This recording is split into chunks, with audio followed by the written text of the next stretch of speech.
Welcome to this week's edition of the mma-analysis podcast. I am your host, Lance Fishel. We had some good fights last week. At least one really good fight. New Sean, how are you doing? I'm still licking my wounds, Lance. Why do I do I bet too big on heavyweight fights. That's not the problem. I mean, I bet I had big money on Overeem. That was against that's a different story. That's a different story. Yeah. Yeah, We'll talk about it. It's like they always say when people do dumb shit over again, like, what's the definition of insanity? That's what it is. Betting against the Black Beast. Yeah. Definition of insanity. You know, it was fun, right? It was very typical, I would say, of Black Beast, where this one was a little bit different, though. He was just getting picked apart on the feet very, very easily. He sucks. He's not good. He has no legitimate skills outside of he hits like a truck. He has the only skill you really need at heavyweight in MMA. And sure. It was. I was commenting. I posted on Twitter, like, they were showing him in the corner after the first round, and he was just sitting there. I was like, does anyone else think he just looks bored?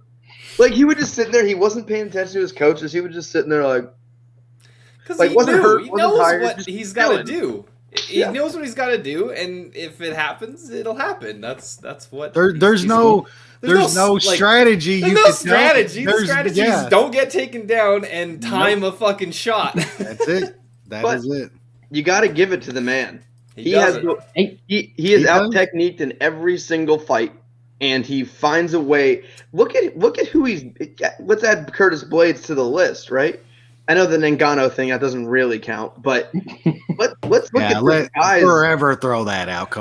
Let's look at this guy's hit list. It's ridiculous. It's something, man. Yeah, like he's not technical, and he said, like, I think he gets. Yes, he's not the smartest, like, best fight IQ, anything like that by any means. But if you heard he basically said, all I trained for the last 4 months was that uppercut. That was the only thing I trained. I just trained that uppercut. Because he knows what he's good at, and he knows what his opponents want to do to him, and he prepares for that thing. Yep.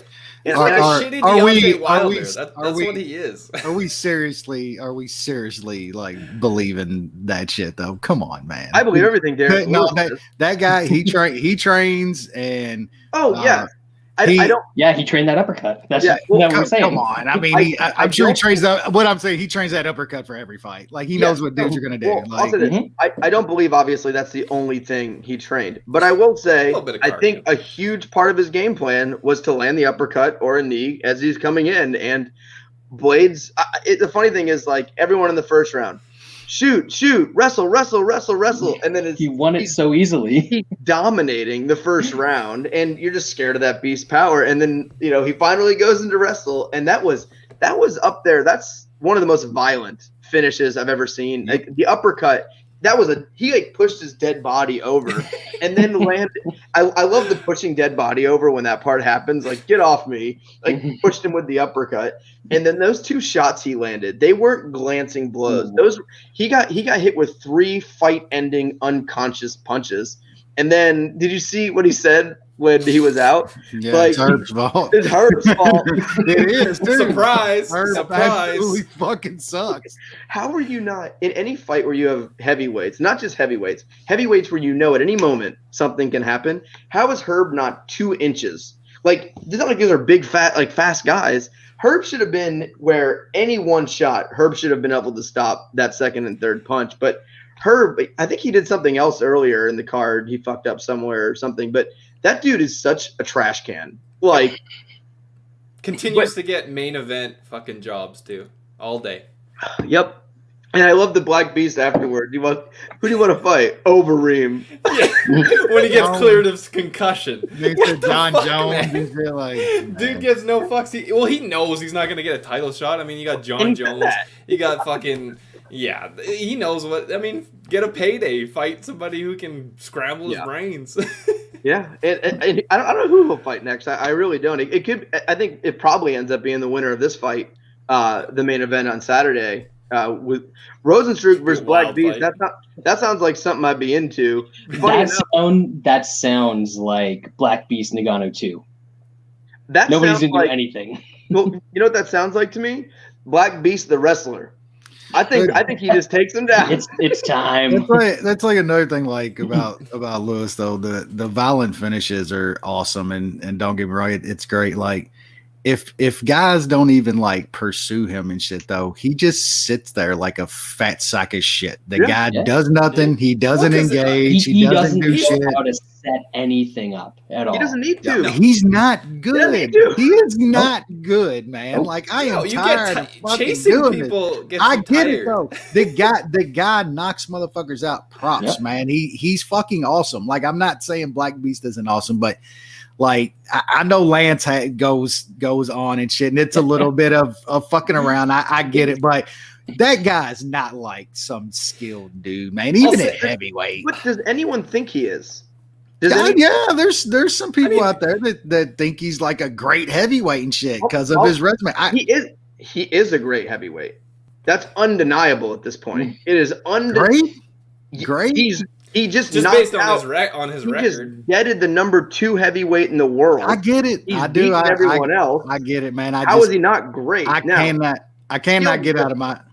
Sorry, Lance. Go ahead. Skilled is different. I'm not saying he's skilled. I'm not saying he's the high skilled. But there is no other way to say than Derek Lewis is a great heavyweight. Now, his skill set, how he does, if he was in any other weight class, he's not top 10 with his skill set. That's a lot of heavyweights. You know, I get the resume. I do, and it ain't even that. Like I've lost loot on Lewis. That's not even my point at all. It's just that.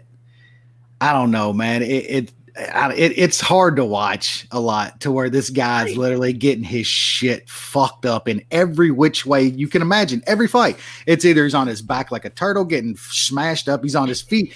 Like everybody's like, oh, don't stay on the feet with Derek Lewis.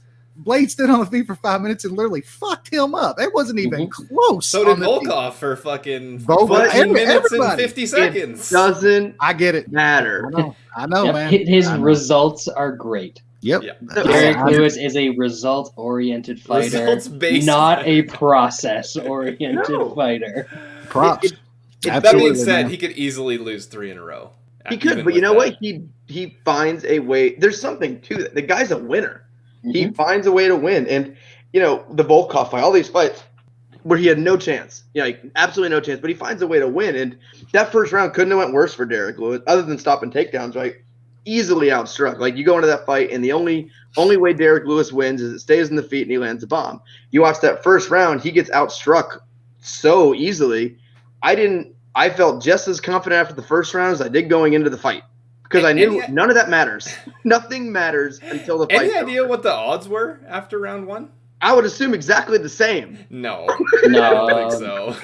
I think you could have got decent money on old Derek Lewis after round 1. One of my favorite things about the line in that fight, where at this point the skill doesn't matter. Like Derek Lewis should never be that big of an underdog versus anyone because you know he could get lucky and land a shot or land one punch, but. My favorite part about the odds of that fight is so he was like plus 350. TKO was plus 450. Like, was there any way I got an extra buck on like? Was there any? Is he going to sub him? Is he going to win? Is he going to eke out a decision? He's going to win rounds. Yeah. Like the fact that I got an extra buck, I got plus 450 on the knockout when that was literally his only chance of winning. I thought was funny, but I got to give it to the man. This was easily the best fighter he's ever beaten. Not even. Oh close. yeah, like, I mean Blades is top 3 he's in elite. the fucking he is an elite heavyweight. Yeah. That's a great win. Like absolutely, that's his best win the guy's ever had. Like I'm taking the Ngannou shit out of it because I mean we watched it, but to legitimately beat a guy, that's absolutely his best win. That could be a career-altering fight for Curtis Blades. I don't know. How do you get a title? He was already fucked if Ngannou won. He's not. I know, but I'm not even talking and about now he health-wise.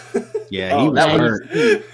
He'll be fine. That was He's only got one more fight on his UFC contract, so he's probably gonna. It's they let an EFL, elite, baby. I mean, they let an elite guy like him go. That's just. I don't think they will. The next fight. He's a main event guy too. He's a main event guy. Yeah, and I honestly don't see anybody else beating Blades outside of Ngannou. I thought that going in. I still don't think that. Like you could rematch Lewis and Blades 10 times. Yeah, I mean Lewis could fucking land that punch, but I would pick him 10 times again. You know, he's an elite heavyweight, man. That guy's really good. He's great. But shocking. It took that uppercut though from Black Beast. Like that man's chin has been unbelievable. That was wild. Yeah, to see him get deaded like that. That was one of the cleanest shots you'll ever like. We've seen stuff where guys go into takedowns and that come up knee. We've seen that kind of like impact to knock a guy out. I can't think of a guy going in for a shot like that and a single punch. I mean, he was out cold instantly. That's like the perfect Ngannou on Reem was pretty fucking clean, but the Derek Lewis one even seemed more just. It was just weird. I didn't know what happened for like a second. Because it was like all you saw, like you saw the punch coming, but it was so short. It wasn't this windup. It was just a short uppercut. And at first, like you see Blades shooting in, and then you just see Blades like Lewis like pushing him off with his fist. I know. I was like, really? I was confused, and then I was like, oh no. Yeah, I was too. I was a little hammered in watching it, and I was like, oh my god, he's out. And then they were showing replays. I'm like, he's dead. Yeah.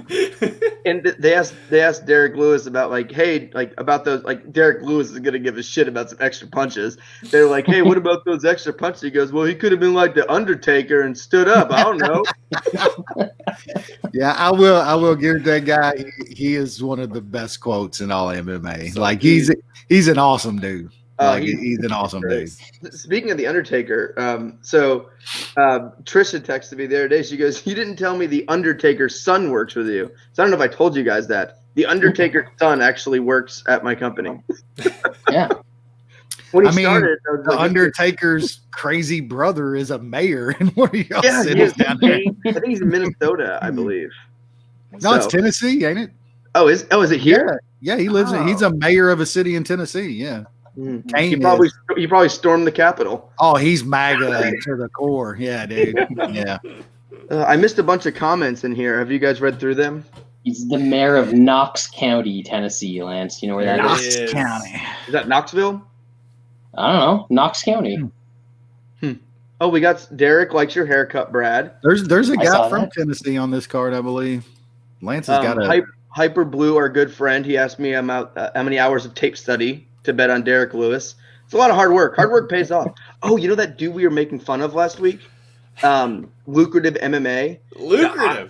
I did 9 hours. Like 8 a.m. 9-hour tape study day coming. That dude lost like 14 units. He put my night to shame. You could have been like Sean and lost 14 units and watched 0. Yeah. And then I clicked on his timeline.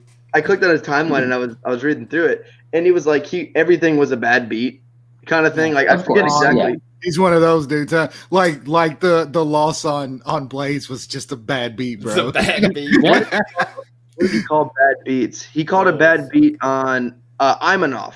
He said that was a horrible beat. And then there was one other one. He should have got his money back, maybe. And Vieira.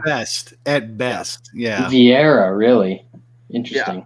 He said that was a horrible beat. I'm like, you laid minus 220 on a fight that I barely paid attention. A chick who missed weight and is already all gassy. You can get laid on easily. You laid over minus 200 on a chick fight, bro. That's shame on you, sir. And then our buddy Andrew, about Derek Lewis, I fear not the man who has practiced 10,000 kicks once, but I fear the man who has practiced one kick 10,000 times. One uppercut 10,000 times.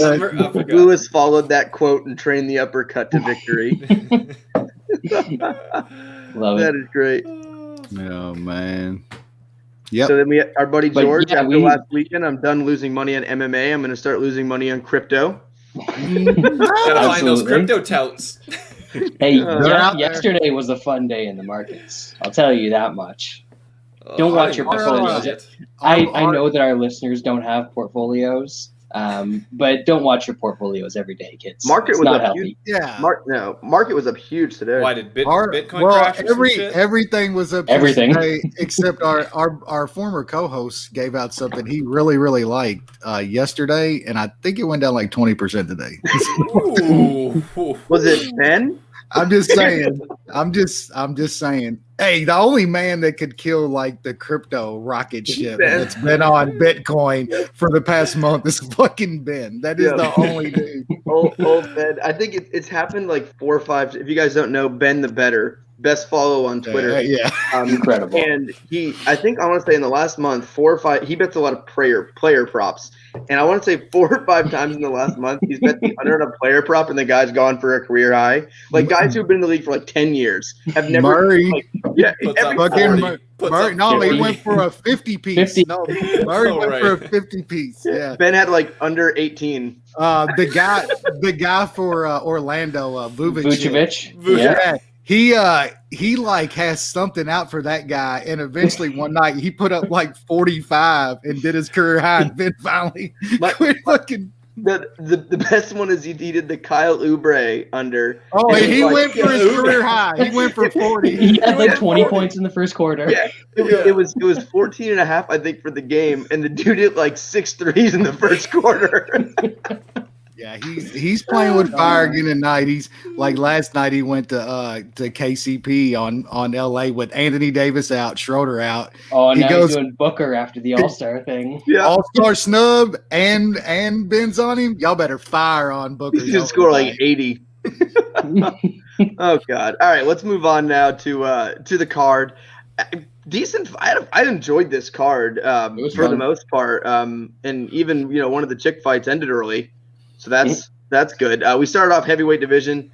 The old polar bear, Powder himself, Sergey Spivak defeated Jared Vanderaa.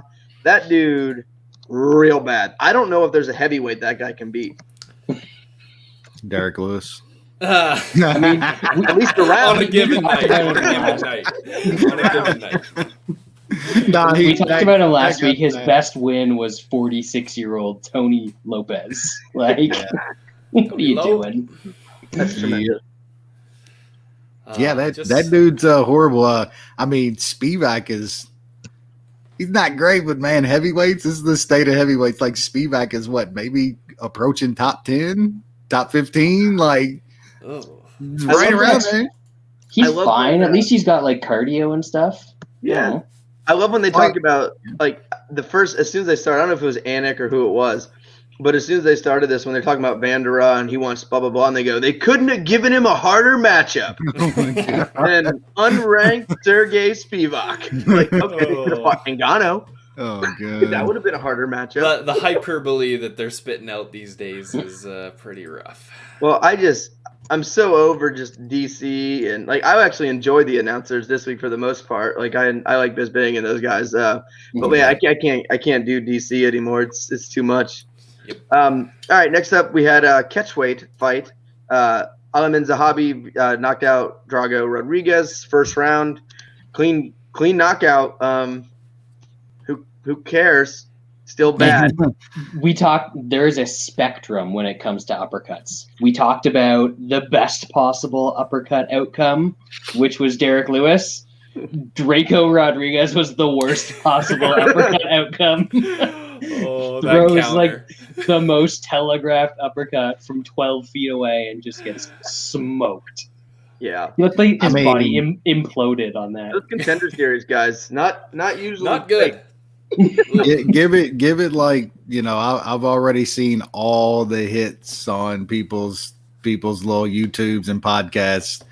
Multiple Canadians with the Zahabi fucking interview. Yeah, buddy, let's get a cheap price on him next time out against the other guy. New 4-fight contract, baby. Oh shit! That gives us a lot of opportunities. Yeah, dig it up, put it in, cover it. I didn't even know he was still in the UFC until I saw this fight announced. So good for him. These Contender Series fellas. I saw someone tweet the other day. It's like, weird. It's almost like winning a single fight in the Contender Series isn't as good as becoming like a regional champion, like an LFA champion or stuff like this, and defending your belt 3 times. Oh shit, we did the Brazilian that missed weight by like 12 pounds. Who was that? Yo, that was for fucking our sub prop on Sabatini. That was it was ready.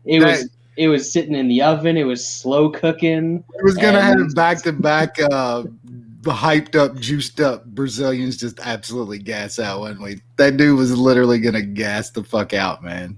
Yeah, well, someone just mentioned it. So Zahabi got a performance of the night bonus for that shoddy KO, and then Juicy J running flying knee, $0. Thanks for coming out, man. Yeah, that one. It was negative dollars for me. Yeah. When was the Skelly fight? When was the Skelly fight supposed to be? What do you mean? Do you know when that was originally scheduled? How fucked was that? He was in the cage. And It was supposed to be after Zahabi, I'm pretty sure. Yeah. It was real early. Yeah. How shitty is that? He's in the cage. And it's I mean, cash those sub props. I've had made the dude quit in the back. Yep. I've had back spasms before, and I'm telling you, if that's legit.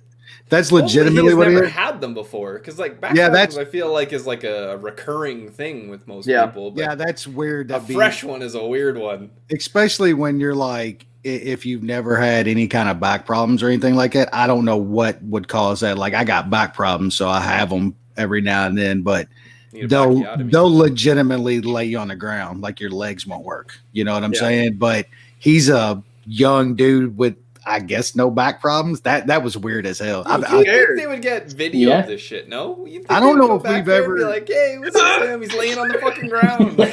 I don't know if we've ever seen that where a dude's legitimately in the cage. Nope. I don't think, not in the UFC. No, and then they were saying, I think.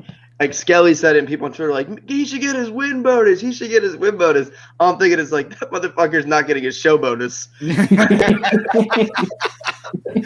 No doubt. They're like, we'll get you another fight in a couple weeks. Like, here's your ticket home.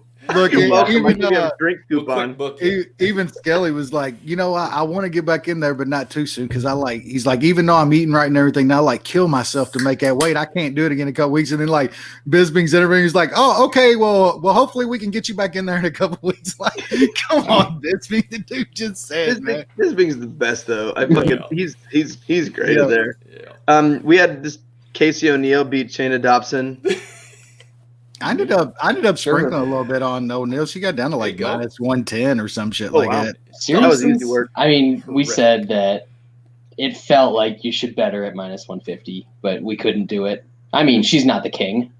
No. Now that I was on principle. I won money and then I'd have cut her right after. Yeah, that was disrespectful. Out of there. She'd have been done. There we go. So we talked about it a little bit, but this is where we whiffed. A lot of people whiffed on this one as Juicy J, man, maybe he found something. He beat 2 legit okay guys, but for him, okay is like his upper echelon. The best win of his career. He was on his knees at one point. Yeah, and then in that fight. Yeah, he was that landed where landed dropped him, and then landed where was like, yeah, yep. Dude has a penchant for getting kneed in the fucking head. Yeah. Yeah, yep. I mean, you guys see the name this week. It's knee landwear. Right on the chin. Right on the chin, baby. I think it's more definitely Landwehr is just an absolute moron. That guy's just dumb to where Juicy J, like, you touch that guy and he's hurt. Like, just touching. Like, Landwehr landed one decent punch, and that dude was on both knees. And then 3 seconds later, he was unconscious. You don't have to rush a guy like Juicy J, because every time you land a punch, he's falling down. Land the punch, compose yourself. He runs in like windmill and shit. And that was Landwehr might have a worse chin and more hittable than Juicy J.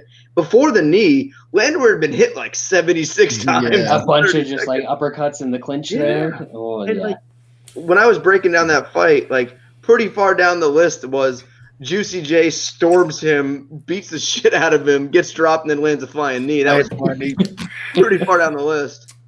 Tape study didn't tell you that, Lance? I should have watched more tape study to know that Juicy J is in the flying knee business. Yep. Then we had a sad one. Sexy Mexi, John Castaneda knocks out Eddie Wineland end of first round. Wineland looked decent for 4 minutes, but that's the thing. Like we've talked about in the show, there's a couple versions of old. There's the version of old where you don't throw any punches, and then there's the version of old where you can't take any punches. And Wineland, when he's offensive, looks okay. His striking looks still okay. Still good. Yeah. Still hit pretty hard. He Especially can't take that level. a single shot. That was the first punch landed pretty much for Castaneda. Clean, and he went all like he was jiggling. Like it was not good. Not good at all. That was pretty much my entire breakdown, and I bet, oh boy. Like I knew Wineland was gonna look better for a little bit, but it was only gonna take one with Eddie. Like, you're right, man. He looked good. Like his striking looked good. His hands were still fast. Good comparison of like guys like Lawler now who just can't pull the trigger, can still take them pretty good, but can't pull the trigger, to guys like Wineland that still look good offensively, but one fucking punch. He's a much shittier JDS where he looks good offensively, but JDS got nothing. No offense, no defense. No, he looked okay against Rozenstruik before he got flatlined, but okay. Yeah, because Rozenstruik is the mini black. He's the mini black beast. He sucks. Yeah. Well, JDS doesn't have the power that he used to. Wineland, he had good power for 135, but not put out a young kid power. And if you don't have a chin and your offense looks okay, you got to have the power to back it up to be able to get a guy out of there before you get punched once. Because you get punched once, that's it. It's ball game. So I don't know if we'll see Wineland again. Maybe not. Yeah, like, he fights again. I think he fights again. Probably, sadly. Oh, shit. Ben's going wild. Ben has started the night great. Let's go. He lost like 14 units yesterday. I mean, correction, it was only 12 points. He can't do math either. He's not good at the maths. Sexton's gone for like double digits in the fourth quarter to kill that one. God, fucking Ben. All right, next up we had catchweight. Jared Gordon defeated Danny Chavez. This is the one where everyone picked Gordon, and then I was the only one to bet him, and I think you guys all ended up betting him. I don't know. I did. We finished the breakdown, and I was like, okay, so he's an underdog. We all picked him. Yeah. Like, we should probably bet Jared Gordon. Like, heroin's for real. That was revised Munich. Munich. Yeah.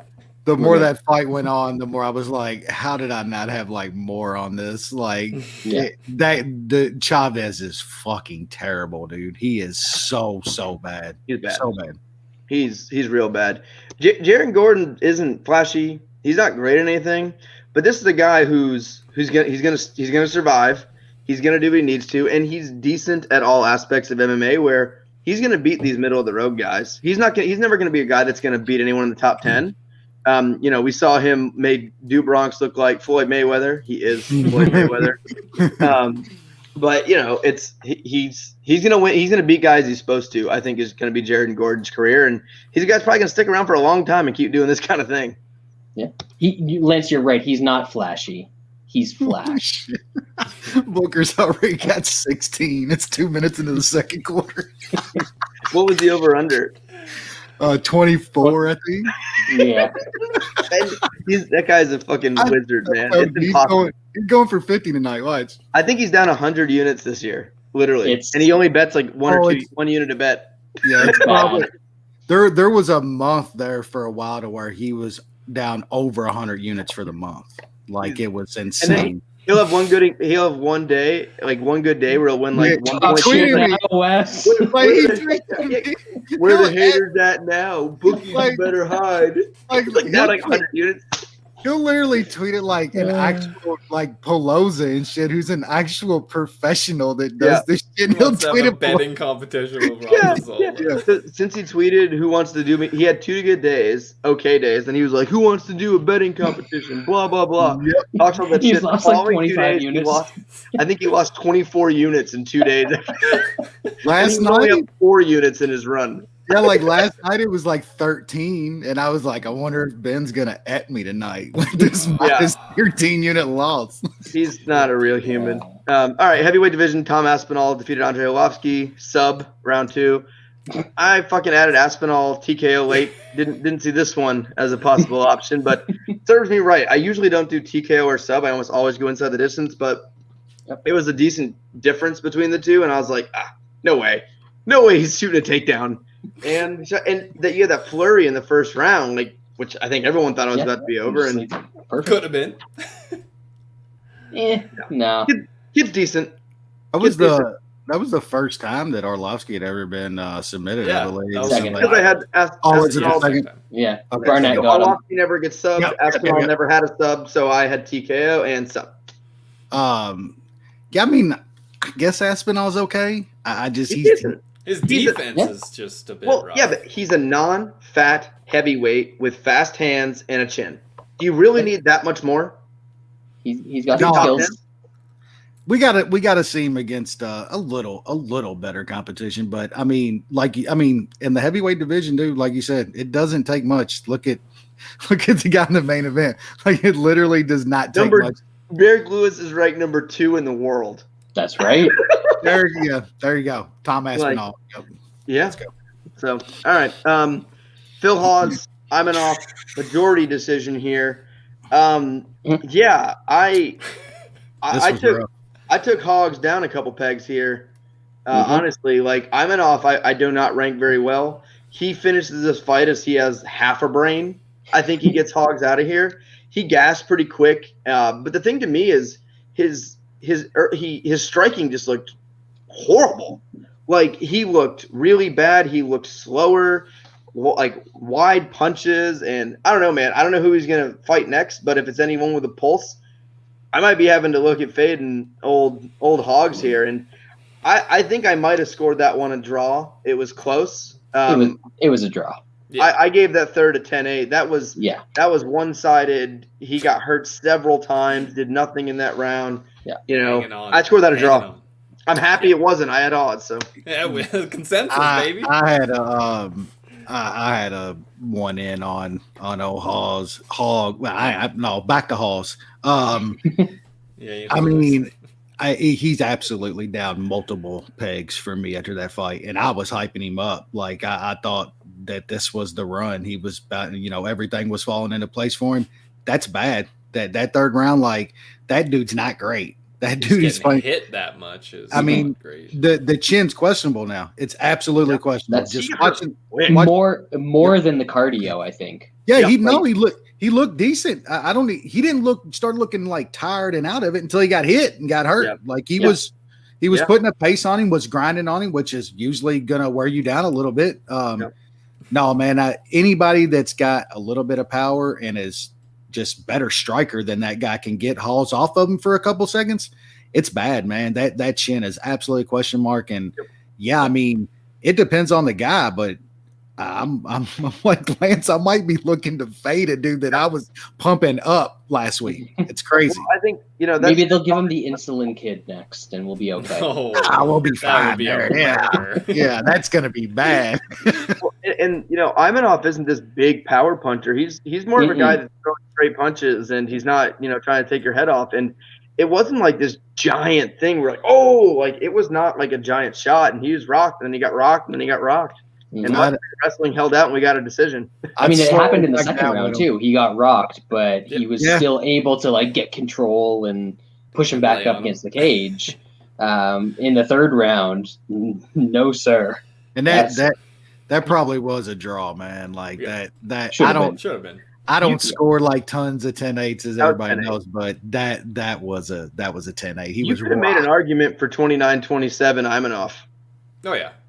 Yeah, I mean, second round was close. I was worried. I think the honest true right score was a draw. I think Hawes won those first two rounds, but even if it would have been 29-28 the other way, I don't think anybody could have been out there like robbery or some shit. Oh, they would have been, but yeah. Oh yeah, absolutely. I had a ton on fucking Hawes, and I wouldn't have been shocked whatsoever if that had been 29-28 the other way. Absolutely. I was worried like badly going into that, reading the card. I mean, we was watching it on fucking Zoom or whatever, and I'm literally with my fucking hands, I'd already lost all my money by then, so it Didn't matter. Where did the knee land, right? Yeah. So moving up, heavyweight division, the bigger half of the Dukakis family, Chris Dawkins just annihilates Alexei Olenek. That looked like a young fighter versus a decrepit old man. Was that another Herb Dean special right there? Yes. Oh yeah, that was yes. And he the best hit him. part, He hit him so hard his eye turned the opposite way. Everybody's like, that was the one. That was the one where Ariel was like, yes, that's what he was saying. "Whoa, what are you guys talking about? I Like, was if anything, Herb could have let it go a little longer." dude, and people were like, Let's murder. they were like, Olenek literally is looking at Herb like, are you going to stop? It's like, he wasn't looking at him. He got punched in the head so hard, one of his eyes turned sideways, bro. Like, he was fucked. He was out of it, dude. Herb Dean is so. Look at the two fights on the main card he ref. The 45-year-old man gets his head punched in like 72 times, and then he lets Curtis Blades eat two of the biggest death blows I've ever seen in my life. After he was already unconscious. Like, especially the head, like the Derek Lewis fight. You have to know at any second one of those guys could land a fight-ending shot. Herb's like. He's probably like taking selfies in Leaning the corner, up be like, against the "I'm the cage." man. What is it? I'm Herb Dean." Seriously, the Olenek one is worse though, because he's literally yeah. He's staring at it. right there, watching the man literally eat punch after he's standing right. That one's worse to me. Not like way doing worse. anything but eating shots. Yep. That was bad. That Dawkins, part- man, Oh, go ahead. That's my bad.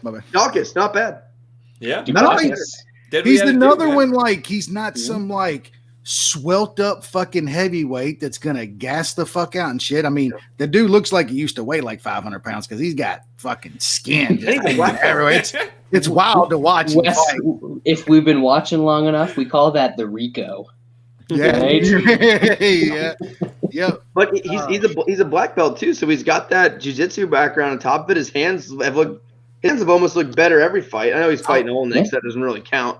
But yeah, he's an interesting guy to look at heavyweight. Like anytime you have any kind of differentiated skill set at heavyweight, you got a chance. That's not the best. Actually, division. I like him going forward a little bit more than Aspinall personally. I think he can. I'm always worried about the old British. He's not an dude. athlete. He's fat. Our old boy, the dude Smokey on Twitter kind of described it perfectly. Having confidence in British MMA guys is like playing around with nitroglycerin. Like, most of the time it goes off right, but every now and then it blows your hands off. He got tagged by Arlovsky. There was that first round. I actually thought he was going to lose the fight about first in the second round, early in the second round, because he started he threw that rush, didn't get the finish. He got tagged in that last couple of minutes of that first round. He looked tired. I was like, oh my god, Arlovsky's gonna fucking win a decision. And anybody that thought Arlovsky was gonna win that fight, that's exactly how they thought it was gonna go. Survive. Like that dude would flurry early on, and then he'd gas out, and Arlovsky. And then he would Arlovsky it up. Yeah, he does. He still managed to win and get a stoppage. So hey, I mean, God love him. Yeah, I had those two dudes parlay, the two younger heavyweights. I thought that was a good play. It was plus money too. Yep. Yeah. All right, featherweight division. Derek Minner just embarrassed. kidding me?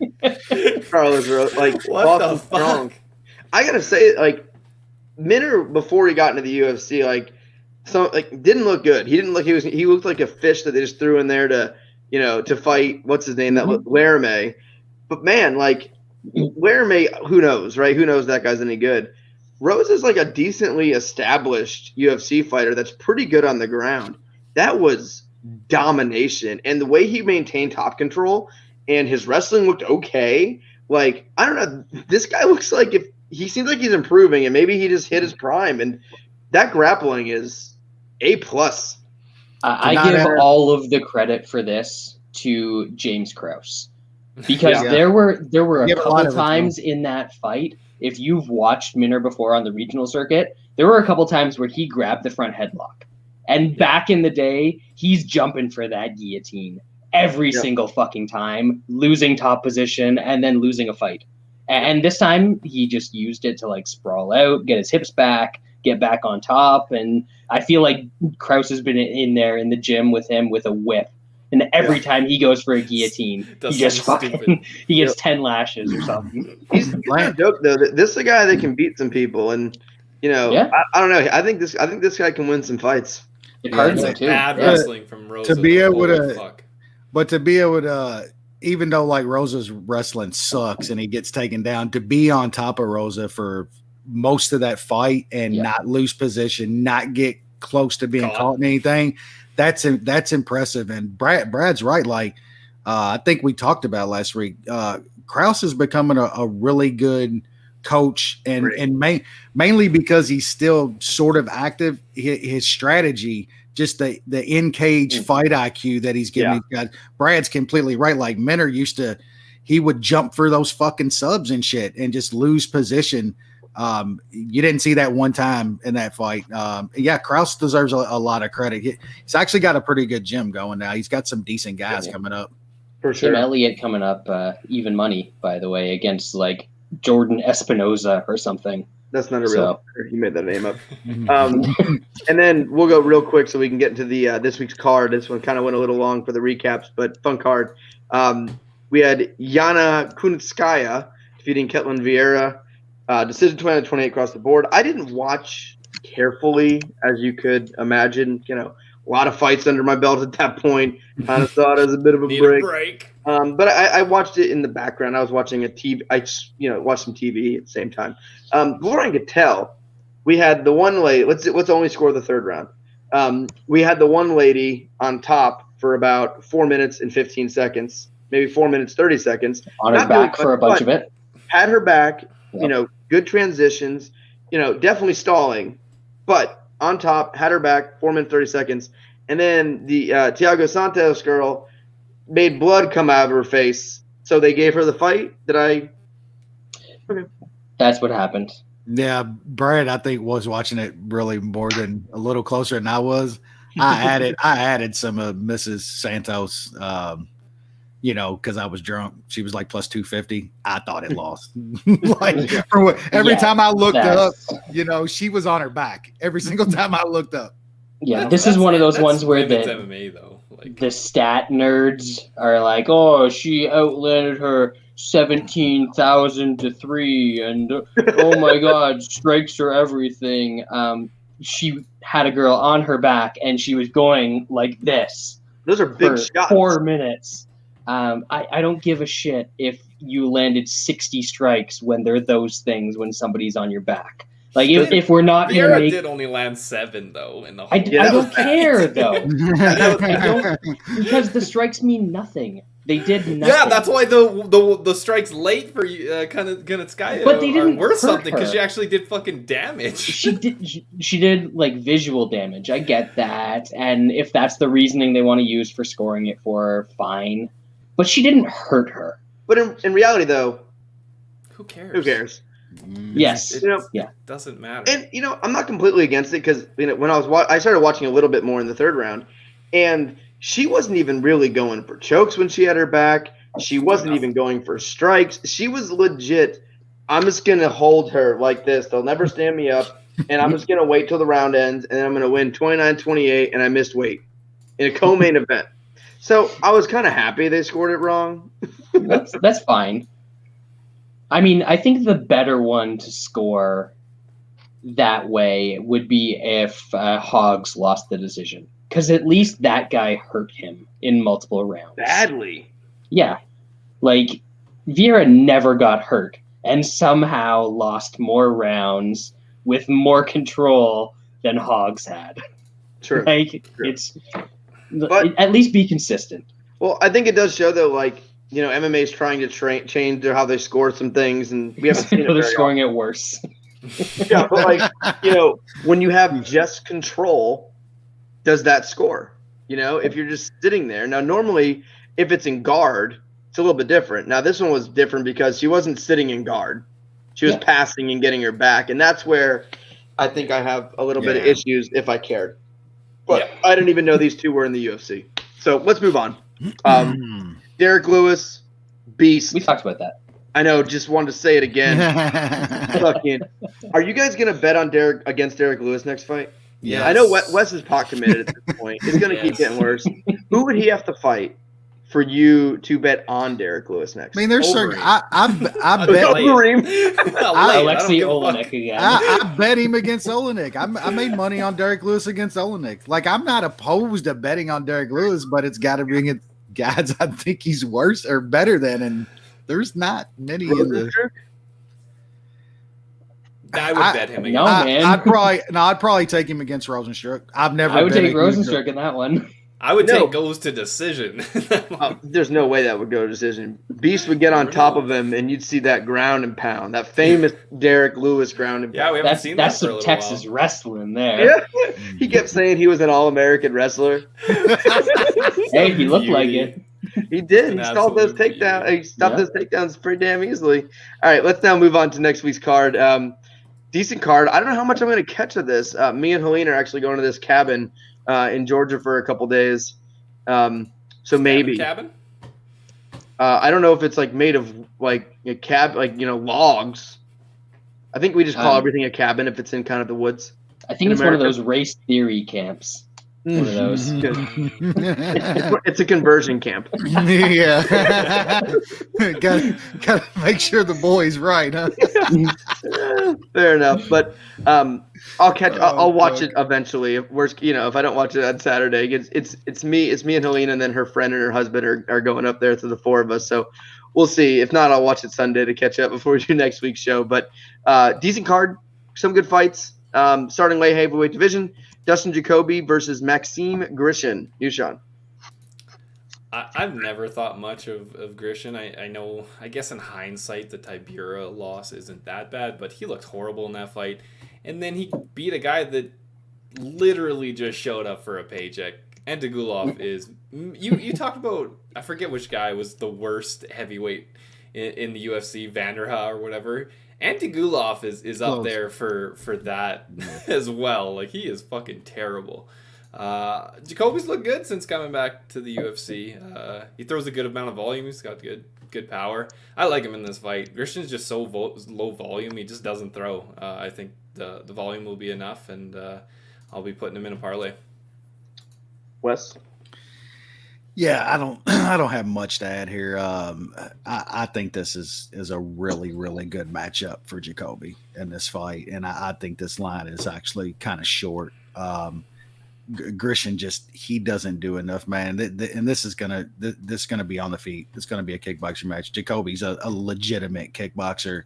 I mean, maybe Grishin gets a hold of him a couple times and kind of gets us to the cage and kind of grapples a little bit, but Jacoby's strong too, man. I just don't see Grishin being able to do that consistently whatsoever, or even get any kind of consistent takedowns there to get on top of Jacoby. So, yeah, I really like him in this fight, and I have him in a parlay with somebody else on the card. Brad? Grishin's John Grisham's son, I guess. His career trajectory is, I'm all right. I'm like a regional light heavyweight. I'm going to go up to heavyweight because heavyweights suck. So he got a little bit better and won some fights at heavyweight and then made it into the UFC. And he's like, oh, shit, I can't beat these heavyweights. I'm going to drop back down to light heavyweight. But if you do anything against this guy, he's going to let you do it. He's just going to back up against the cage. And Jacoby's like, this is a week. I still hate calf kicks. But there's a couple guys that are going to throw calf kicks that I like in their fights, regardless of the calf kicks. And Jacoby is one of them. I think he's just going to box Grishin up and probably throw some of those shitty kicks. And I don't know if it's going to be a stoppage, but I think it's going to be pretty much one-way traffic for Jacoby here. Yeah, I like Jacoby here quite a bit. I don't think Grishin's very good at all, and I think the only chance here would be if Grishin can drag him down to the cage and drag him down like on the cage and kind of get some cheap takedown. I don't think in space he's going to be able to take Jacoby down at all, and I think he just is able to keep this fight standing, batter him. I think there's going to be a lot of leg kicks, Brad. But like you said, it's different when you got like a wrestler or a boxer throwing leg kicks versus like a trained kickboxer, Muay Thai fighter who actually knows how to throw good leg kicks. So I think it's a little bit different. But yeah, I like Jacoby here. I think the line's pretty short at under 2-1. Parlay City. Tout City, baby. Yeah, tout life, strong. I Lay got that nothing shit. on this next one, but yeah, bantamweight division, Vince Cachero versus Ronnie Lawrence. New Sean? All right. Instead of doing tape study, I looked up stats. So that's what nerdy guys do too, right? That's even So, worse than tape study. So Ronnie Lawrence got 12 takedowns in his Dana White Contender Series fight. That means two things. He can take people down, but he also can't hold people down. So that's a give and a take. Jamal Emmers took down Vince Cachero 5 times in their fight. Seems like Lawrence is going to wrestle and take him down a bunch. That's who I'll pick. Great breakdown. I assume you will not be betting based on these statistics. 0. All right. $0. Brad, want to switch it up? You go and then let's go?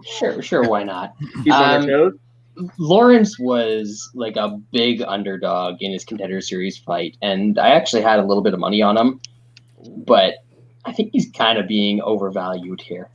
He took down a guy that was 100% a striker and couldn't do anything else, and maybe he can do that against Cachero because this guy doesn't seem like he's good also. But man, to go from like a plus 250 or something to minus 175 or whatever he is now. I don't know. I'm not trusting him here. I'm not betting this, but yeah, maybe he gets some takedowns like Sean said with the nerd stats. I'm not confident in it.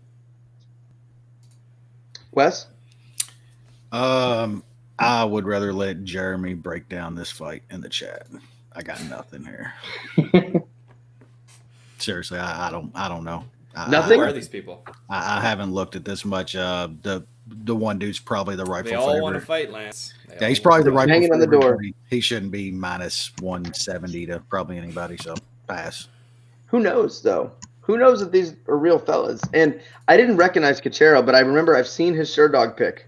So he's definitely fought in the UFC. And that was my research. I guess I'll pick the dude who apparently, due to the nerdum that Nushan took part in, knows how to wrestle. Nerdum.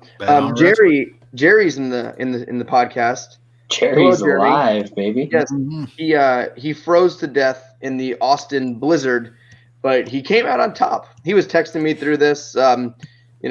Tough.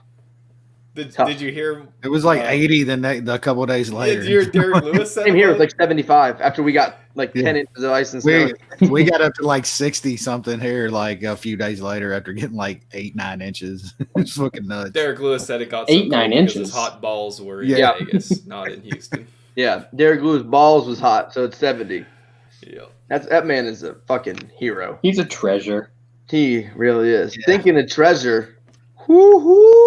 Oh boy. Light heavyweight division. Thick Willie Knight. Gas can Alonso Menifield. I think this is probably a good live betting opportunity on this fight. I mean, it's hard to say. You know, when people break down a fight with like, hey, if nothing happens, then you can live bet the one guy. Obviously because the one guy gasses. Because You're ahead of me. The odds makers don't know that the one guy gasses, so you're gonna get like plus 900 on Willie Knight after the first round because nobody knows Menifield gasses. Buy my package. Did I get that right, Damn. Nathan? Do you even have to talk? Wait, much, are we pretty talking much. about your package You're or are we gonna talking make about that Thick Sean- Willie's Where's that package? package at? You're gonna make Sean quit the show. Like, I don't know if he can take that. Why are you being so aggressive, Lance? Like, Holy shit. Is that an ice maker I hear in the background? What's going on? Is that your fiance back there? where's Tyler Hero at? I know where he's at. That's a good flashback. Listen, I know where he's at. I know exactly where he's I at. know where he's at. Yeah, I would bet Thick really small, and then I would add, even if it is juiced, if it goes to round 2. I think Menifield can get him in round 1. I think that's his path to victory. I think Thiccck Willie will be able to survive and take over in the fight, just like everybody else thinks, if they don't think Menifield kills him in round 1. So probably going to play Thiccck Willie small and then look to live bet him after round 1. Yeah, if he barely loses the first round and Menifield's super gas, lay it. I don't care. Minus fucking 200. All right, Wes. Yeah, I mean that's kind of how you got to look at it. I think our boy, I will say, Brad found one of the greatest gifts that's ever, and it's perfect for this fight. It's a chick carrying like a regular Pringles can for like Menifield, who's packing a Pringles can, and then Thiccck Willie, it's like an extra large, huge, wide Pringles can. Like that is definitely the comparison here. Yeah, I like Thiccck Willie here, but like there's definitely a chance. Like he's been clocked before. Like Menifield does hit hard, but yeah, if he doesn't get it done in the first, man, like that dude is indeed a fucking he's a 1 gallon gas can, because he's getting you about around the block the first round, and then you're running out of gas. Yeah, I almost think you can almost probably bet each guy by KO here at plus money and probably make some money on this fight. I think I'm going to take a little bit of Thiccck Willie by KO myself. I think it's like plus 240 or something like that. But yeah, just small, because there's absolutely a chance that Menifield could catch him. Brad, I think Thiccck Willie came from the same school as Glover Teixeira and Derek Lewis. Like, it don't matter about your first round.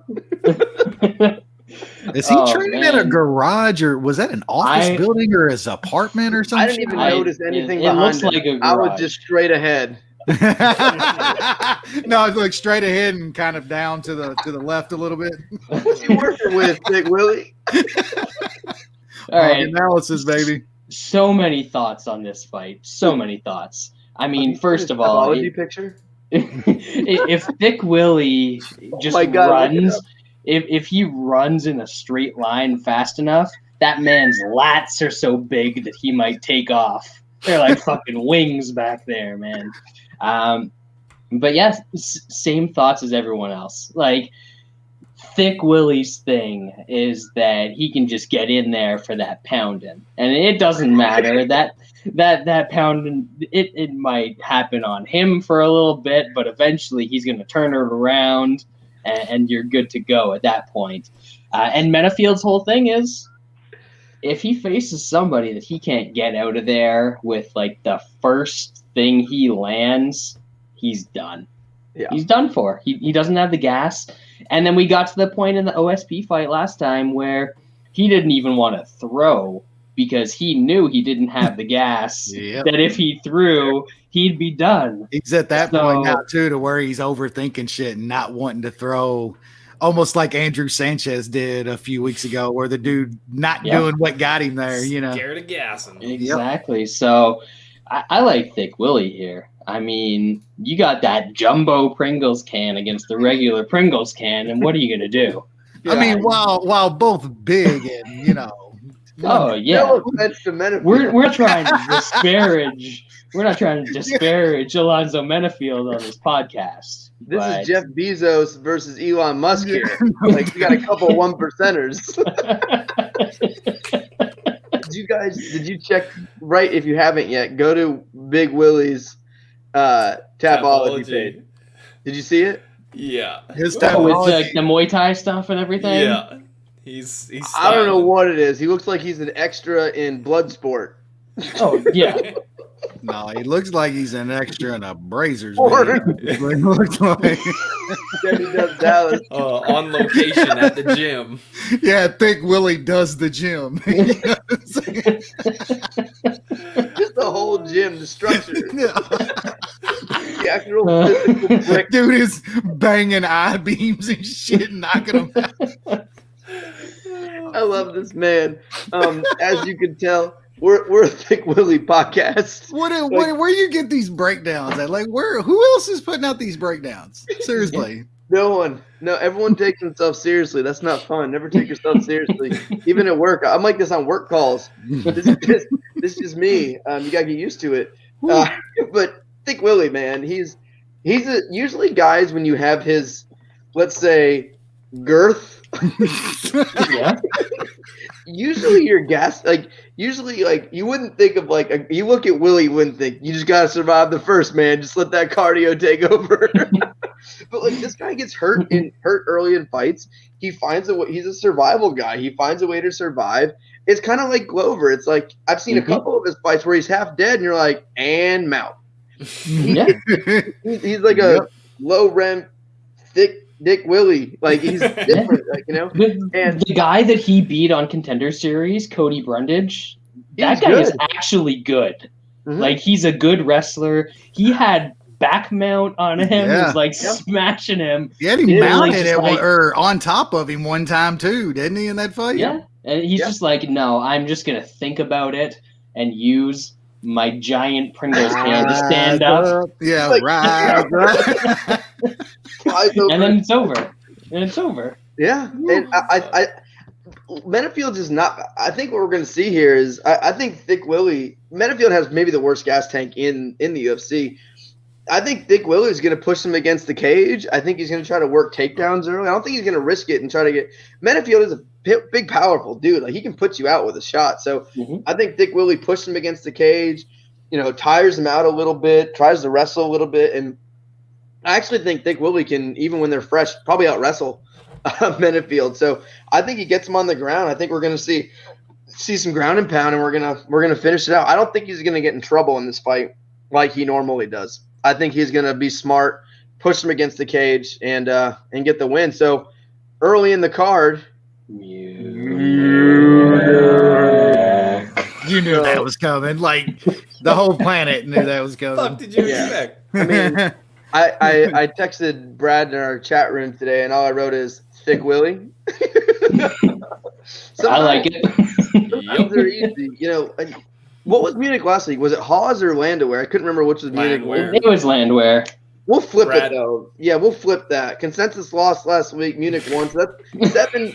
I think that's 76 straight Munich winners.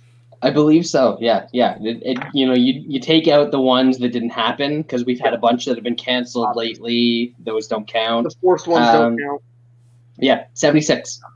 So our boy Jamal Hill, who sent me that tweet last week about the about Bear Jew, I want to put your money on it, tough guy.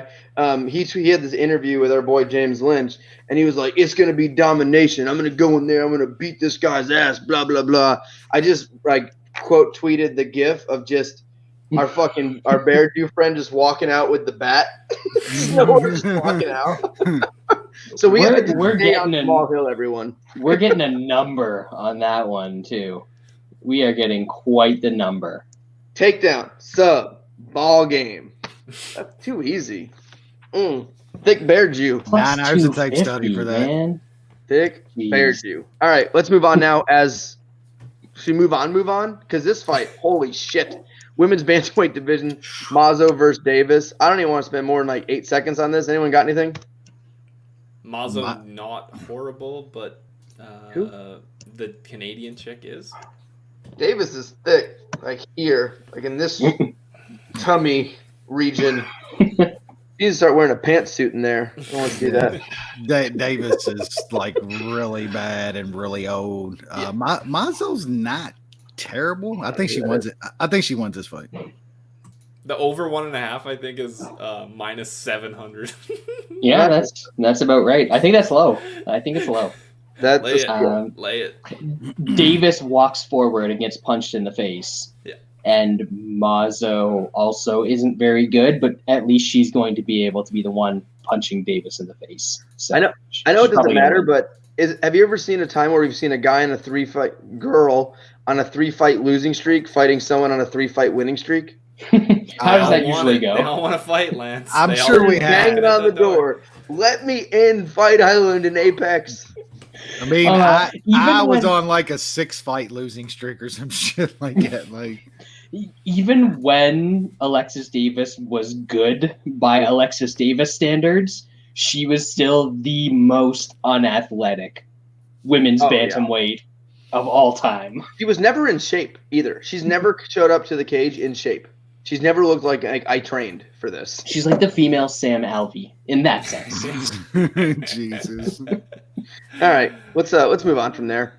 It starts getting this card pretty good. I mean, even the Thiccck Willie fight, Jacoby. Now we're moving up to Howboy, welterweight division. Howboy versus. When I first saw this fight announced, I was like, "You made that name up. You just used every stereotypical Eastern Europe like." We're talking about Ramazan Kuramagomedov. That's your name, bro? That's real? That was like create a fighter like Kermit? Medov. Like, not a real name. New Sean. I mean, Howboy fought the shave rat Shave cat? That dude is good, though. He fought him. He's good. Yeah. We got another diabetes in the old Kevin Bacon of Sherdog here, Dushan. I know, I see that. I don't know much about this guy. Going to a split decision with diabetes is not the greatest sign. I know there was lots of punches thrown in that fight, but and Howboy's just a tough guy to know. I guess for the most part, I think he beats who he's supposed to and loses who he doesn't, but sometimes there's some random ones thrown in there. That Nicholas Dalby loss is kind of rough. I guess the shaved cat turns out he's decent, so I guess that one's not bad, but I'm staying away. I'll pick Howboy, but I don't really want any part of this. Wes? Yeah, I wanna bet Howboy here, and the only thing keeping me off right now is just like Sean said, just sometimes you don't know with that guy. Sometimes he shows up, he's an absolute killer. Other times he shows up, if things don't go right for him real quick, he'll just kind of want to get out of there fast. So I don't know, man. The line's to where it's at. You almost got to take a shot on Howboy here, just the experience, and it's tough. I'm gonna pick Howboy. This should be an interesting fight, unless the Russian just lays on him. But I mean, that Jordan Williams split, looking at back now, and it wasn't that long ago. It was only like maybe a year and a half ago. That is not good. I don't care what else he's done since then. That's not good. Like Jordan Williams is not great, man. So I feel like Howboy should win this fight, and I'll probably end up throwing a small bet on him at around even money. That just seems kind of crazy to me. Bradley? I think we had Munich on the last Howboy fight, and it doesn't go to decision. Doesn't go. And that's because that was Howboy on short notice against a guy who is actually good. This dude went to a split decision with the Insulin Kid. Since then, he's beaten a 5-5 guy and a 4-2 guy, and now he's back in the UFC because everybody wants to fight. But obviously, he impressed going to that split decision against the Insulin Kid, because who doesn't? I mean, you get him into that cycle between snacks, and he just doesn't have the energy to come out against you. He ain't got his cookies. But like, maybe this dude is the next Khabib or something like that. He's not. Spoiler alert. But man, you've got Howboy at even money against a guy that has never really fought anybody good, and now he's going into a fight with Howboy on actual notice, as opposed to short notice. I kind of like Howboy in here. I think this is going to be a case where they get in the cage and he's going to be a whole lot more physical than this dude. Just able to sort of body him up, maybe clinch takedowns, that sort of stuff, and just do Howboy stuff. You know, maybe impregnate him along the way. You know, add another kid to his litter. That's possible. So if it sticks around even money, I'm going to have a bet on Howboy come fight night. Yeah, I don't know. I've always been on Howboy a lot. I bet on him a lot of times, but I don't know. I feel like he's the oldest 33-year-old in the UFC. He just seems seen a lot of shit. He looks it. He definitely looks it. doesn't he just seem way worse now than he does even a couple years ago, even in his wins? And I don't know, he just doesn't seem that great. And he's a guy that just seems to kind of give up at times, where it's like instead of fighting the takedown, he's just like, yeah, I'll just go with this. He just gets to the ground, and he's I don't know. I think in a fight where we know a guy's probably going to wrestle, we'll try to kind of grind him out, take him down. I don't know if he has the energy to fight him. I think that's it for me, and that's why I can't really bet Cowboy in this fight. Is I see him getting taken down, I see him not working very hard to get up, and I think he's gonna lose a decision. So I'm actually picking against Cowboy in this fight. Not betting it. I wouldn't bet against Cowboy. I still hope he wins for your guys' sake, but I can't bet him here, and I'm picking against him. All right, next up, great fight. This fight's on the prelims, and Montana de la Rosa versus Neira Bueno Silva and Angela Hill and Ashley Yoder, main card. I understand. Lightweight division, Thiago Moises, Alexander Hernandez. You, Sean. Yeah, more just intelligent placement of fights on the card from the UFC. We're pretty much used to this by now. Yeah, this should be a fun fight. I know Alex Hernandez, when he fought, he was hyped up when he fought Cerrone, and then obviously laid an absolute fucking egg. And then arguably lost to Grandpa Trinaldo. I think he's better than those. I think he's kind of grown up since then. I know crushing Chris Grutzmacher is not really anything, but big win. It kept him active, I guess, and he got a nice KO. Moises is a pretty good fighter. He does get hit a lot. I don't know if Hernandez wants to play around with Moises on the ground, so I think it's probably going to stay on the feet, and Hernandez might just be a little bit better on the feet, so he'll win, but I don't think I'm going to play this either side.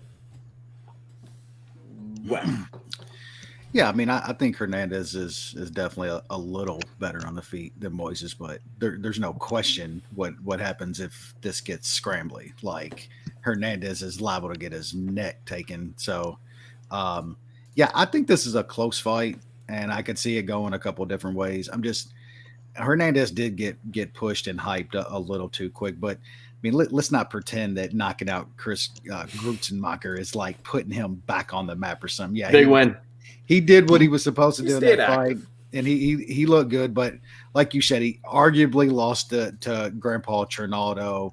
Dober fucking fucked him up. I mean, it's not like he's been great over the past couple years or something. And I just think Moises.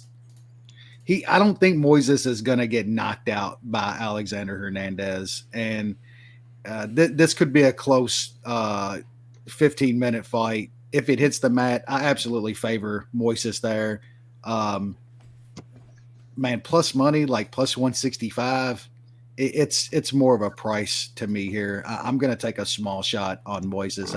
I think he wins a close decision. Brad? I mean, I know we make fun of Chris Grutzmacher a little bit. He's got a silly name. He doesn't really beat a lot of good people. He's tough. He's not good. Yeah, But- he's just tough. How many dudes smoke him out in the first round like Hernandez did? That's good. Hernandez, there was the thing going around. We played into it a little bit about Benny Dariush being chinny. You know why people think Benny Dariush is chinny? Because that guy. Hernandez absolutely smoked him. This dude's got some real power, and he's got some wrestling. He couldn't get out wrestled by Ohm. So if you can't get out wrestled by Ohm, and you're a pretty good striker, you're athletic, Thiago Moises is all right. Sure, he won his last fight. There's some people that think he didn't. Whatever. It was a competitive fight with Bobby Green. It's a Bobby Green fight. Bobby Green should have won that fight. He let Moises stick around in that fight. And I don't think that Hernandez is going to give him the opportunity. Even if he doesn't get Moises out of there in the first round, I don't think that Moises is going to get the easy takedowns and top control that he did in the Green fight. I actually think that earlier in the week this was a little close. Even now there's some like minus 190s and stuff hanging out there. I like Hernandez as a parlay piece. I've got him with Jacoby, and I sort of sprinkled my parlays around instead of going big on anything this week. Yeah, I'm with Brad on this one. I like Hernandez a lot. I think, he got that Dariush win, and you could tell this kid was like super cocky coming in. He was in the movie Fear, if you guys have seen that, where he played, he played a jock and a tough guy who ended up being a murderer. But he played Mark Wahlberg. He played Mark Wahlberg playing in Fear. one way or the other. This kid was cocky coming in. He was super cocky. And then he just puts Dariush just completely dead. And then I think he looked up to Cerrone, got caught there. And I think he just ran into a Drew Dober who is way better than I think we thought he was even a couple fights ago. I mean, Hernandez was like minus 300 in that fight or something stupid against Dober. They thought he would be able to lay on him. Yeah, and Dober just cleaned him out. I think Dober's phenomenal. And I think handsome Hernandez too. Very handsome. Very good looking fella. Yeah. I think Hernandez is being a little bit slept on now. I think, the guy who beat Dariush and Grutzmacher, and like Hernandez is a scary dude. I don't think he's gonna be easy to take down here at all. He's built like a fucking truck. His takedown defense isn't very bad. Moises isn't exactly a good wrestler. He's a advantageous wrestler. If he sees something coming in, he'll grab whatever he can. I think this fight just takes place in the feet, and I don't think they're that close in striking. I think Hernandez is the better striker, like way better striker. And when it comes to the power, I don't think it's close. I think Moises is one of those guys who's more of a jiu-jitsu guy who has developed some decent power. Hernandez is a very good striker with very big power. I think at under 2-1, there's something wrong there, and I love Hernandez in this fight. I actually think he gets a finish. I think he's going to put him out. I think TKO is like plus 300. Don't think that's a bad one if you want to sprinkle on that. But I actually doing the same thing as Brad. Funny enough, we were talking pregame. I like him and Jacoby parlayed together. I don't think Moises is worth a shit. I'm glad y'all think that Alexander Hernandez has turned into Max Holloway or some shit on the feet all of a sudden. He's not. He's fighting Thiago Moises.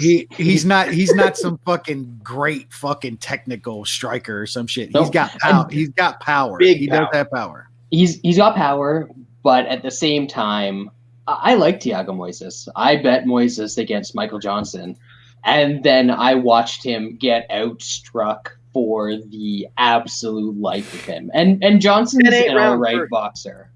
Michael Johnson is a far more technical striker than Alexander Hernandez will ever be. Ever. But Hernandez is way more athletic than Johnson. Yes. Yeah, at this point, I mean, Johnson's got like applesauce for brains. At this point, he can't even keep his balance. 9 months ago is when that Johnson Moises fight, where Johnson basically 10-8'd him on the feet with the striking, and then we just saw Clay Guida outstrike Michael Johnson. I think Hernandez is gonna have to like catch him with that power.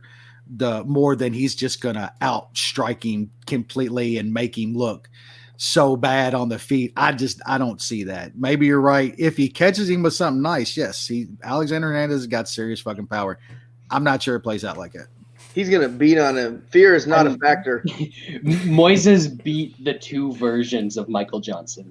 He beat Michael Johnson, who is shitty Michael Johnson, who got subbed by him. And he beat good Michael Johnson, who's Bobby Green, who did stupid shit and let him win a decision. Yeah, Moises has no good wins. All right, let's move on. Featherweight division, another good fight. I like watching Alex Caceres fight. Maybe I'm in the minority here, but seem to always enjoy what this guy does. So Alex Caceres taking on Kevin Croom, featherweight division. Nushan. Yeah, there's a bit of a difference between enjoying an Alex Caceres fight and having money on him at minus 200 when he does what he always does and puts himself in just absolute terrible fucking positions and sometimes taps. I think Croom can make this fight dirty. There might be some scrambles and stuff like that, and Caceres just finds ways to get caught with stuff. Croom has okay power, as we saw with his knockout against Roberts. And then I think he can catch something when this fight gets close and dirty and scrambly and stuff like that. So I think I'm going to take just a small shot on him. I haven't bet it yet, but I think Alex Caceres is not a guy that you can usually feel confident laying minus 200 on because of the way he fights and what happens in them. The last guy out that he fought was not good. I think Croom's a better guy than that. So, I'll be taking him. Yeah, get in Caceres at like plus 150 or some shit against. I got Hooper at minus 110. That was the best. You crushed that line. That was $0. CLV paying the bills for like Bo says, you were 1-0 on that fight, Sean. Just always tell yourself that. I like Caceres, man. He always at least makes things like very interesting.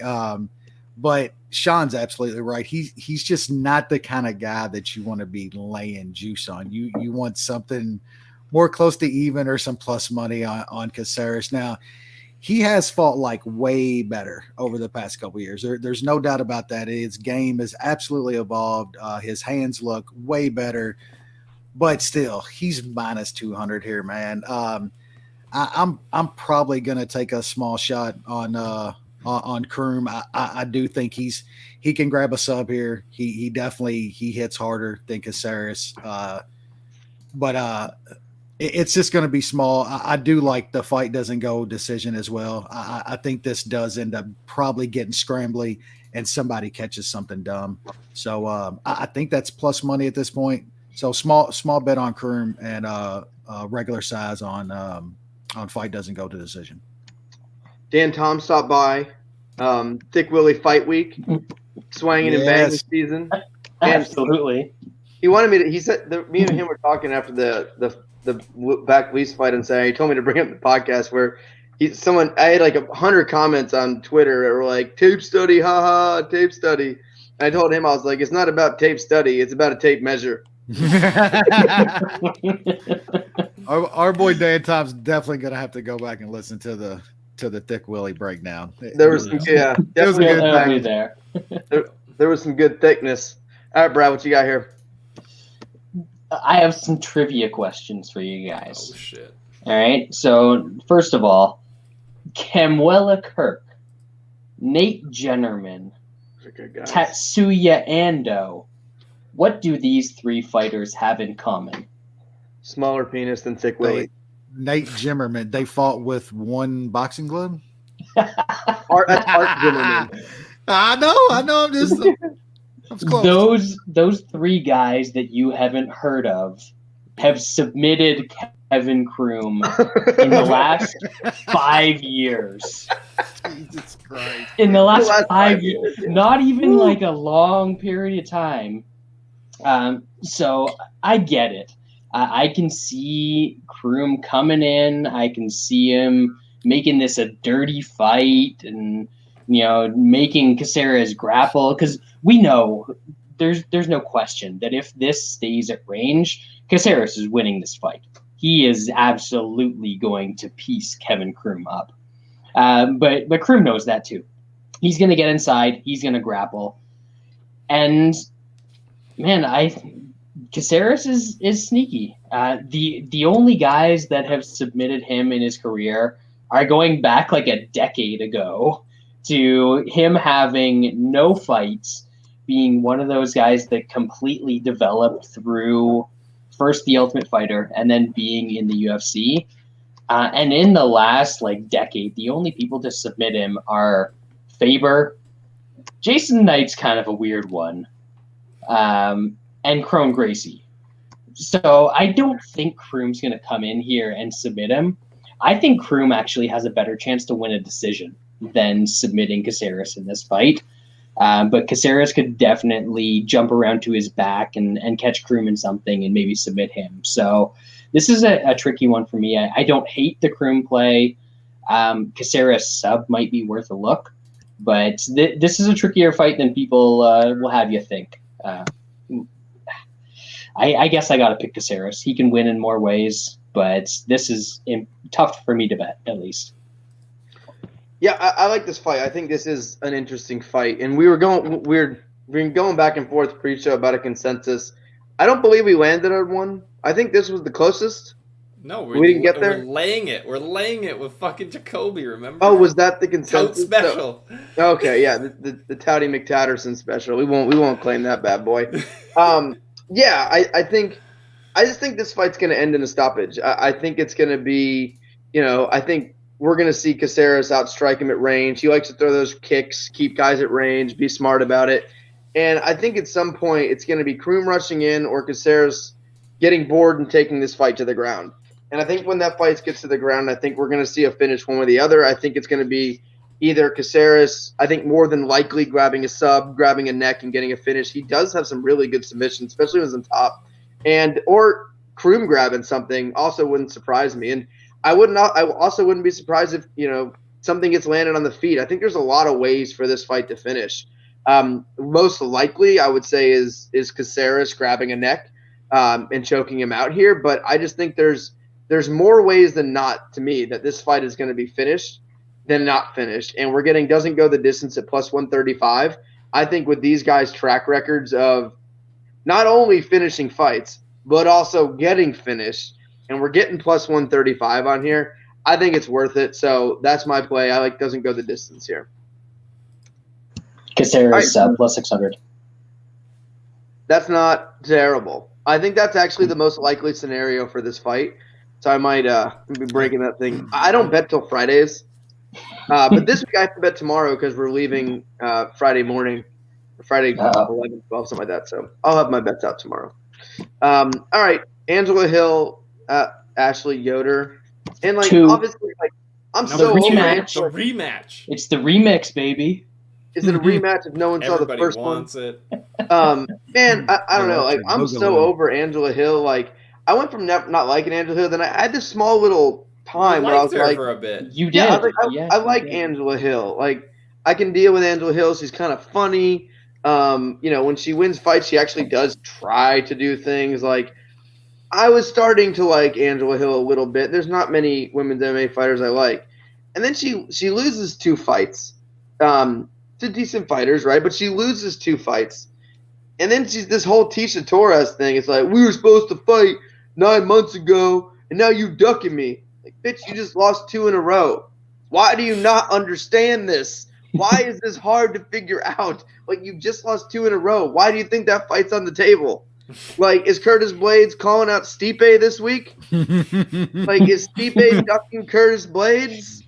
Man, I don't like this chick anymore. She's back on the list. New Sean, that's all I got for this fight. Fuck you, Angela Hill. Yeah, I think this is pretty easy to break down. I mean, I think Angela Hill's got much better since the first fight. She can still get laid on for a round. That can happen. But the obvious is Hill by decision. She can't really finish anybody that's worth anything. And Yoder is tough. Her by decision is minus 165. I know it's pretty greasy, lay in the juice on a prop, but I don't see what the difference. Her straight is minus, what is it, minus 3. Mm-hmm. Minus 360, and her by decisions minus 165. What are we doing here? Angela Hill's a killer. I'm gonna take decision. Shockwave. Gotta do it. So I think Hill's gonna win a decision, but she could get laid on for a round. This card really needed Shockwave. Because this is Shockwave Angela Hill, I'd be all in. Every card needs Shockwave. Yeah. Wes, you got anything here? Hill's gonna win a decision. I'm not betting anything on this fight. Yeah. Brad? It happened. Hill won. Hill's improved more in between there. But I'm not laying minus 350 on Angela Hill. Are you fucking kidding me? Minus Man, 165. I'm not laying minus 165 on it. Come on. I play Shockwave plus that number again. I'd Shockwave it up. Oh my god. Ashley Yoder, not bad.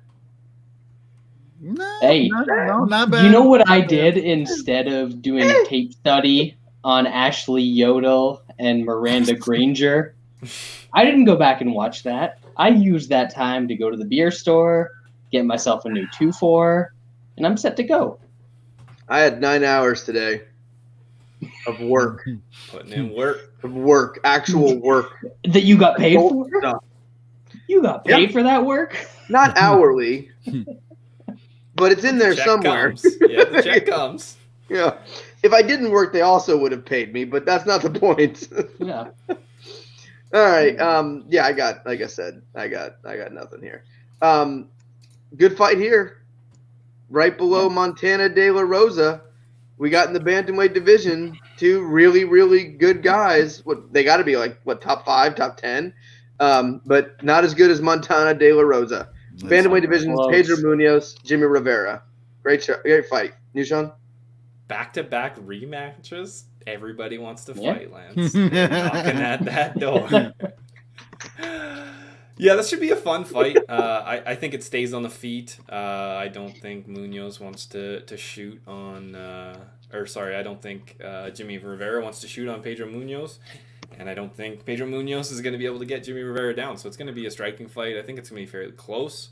Munhoz has some decent power. I know Rivera went on a little streak way back when, but I think Munhoz is going to throw more volume and be able to edge it. I think it's going to be a close fight. So plus 130, I think, is worth a small stab. Wes? Yeah, I mean, this is one of those where I'm just I'm gonna look fucking stupid or pretty good. I think this fight is close, but I like Pedro Munhoz to win it more often than not. This is gonna be a kickboxing match on the feet. Jimmy Rivera does not want to mess around with anything on the mat with Pedro Munhoz, and like Sean said, I don't even see Pedro Munhoz trying to get this to the ground. He's turned into a pretty legitimate kickboxer at this point. He's the only dude in this fight with a chance to finish it as well. Like Jimmy Rivera's not knocking out Pedro Munhoz, but Munhoz has some legitimate power. And it's not long ago that we've seen Jimmy Rivera absolutely fucking rocked in fights. I would not be shocked if Pedro Munhoz got him out of there. I don't think that's going to happen. I think this probably goes 15. But I think Munhoz he's going to throw more volume, and he hits with a little bit more pop. Those punches are going to look and sound better than I think what Jimmy Rivera is landing in this fight. This isn't Cody Stamann. I did like Cody Stamann against Jimmy Rivera. I was completely wrong in that fight, but Cody Stamann's a midget wrestler going against a better midget wrestler. Pedro Munhoz is not anything like that. I think Pedro Munhoz is actually really fucking good. He is right on the cusp of being at the upper echelon. I think just beat Frankie Edgar.